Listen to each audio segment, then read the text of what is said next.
సిద్దిపేట జిల్లా దండుపల్లి గ్రామంలోని పోచమ్మ తల్లి విగ్రహ ప్రతిష్ఠ కార్యక్రమంలో మల్కాజ్గిరి ఎంపీ ఈటెల రాజేందర్ పాల్గొన్నారు.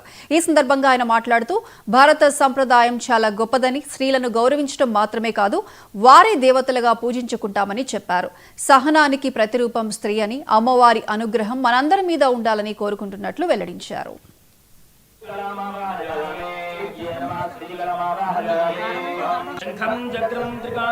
శంఖం జగ్రం గృహాణం త్రిశిఖభగ్గరేరుర్గాంతీం త్రినేత్రాం సింహస్కంధాదిరూఢాం త్రిభువనపతిం తేజసా పూరయంతి ధ్యాయేత్ దుర్గాం వ్యాఖ్యాం త్రిదశ పరిదుర్గాం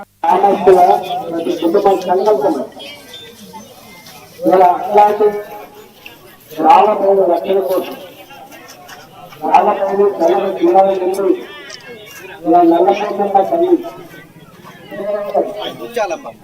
ముత్యాలమ్మ ఇద్దరు అమ్మవారిని ప్రతిష్ఠించుకొని వీళ్ళు ఏ విధాలు రాకుండా, ఏ కష్టాలు రాకుండా మా గ్రామ ప్రజలు కూడా చల్లగా చూడాలని అమ్మవారి నీళ్ళ మొక్కు తీర్చుకోగలి అమ్మవారి వారి వచ్చినప్పుడు జాగ్రత్తగా ఉంటుంది.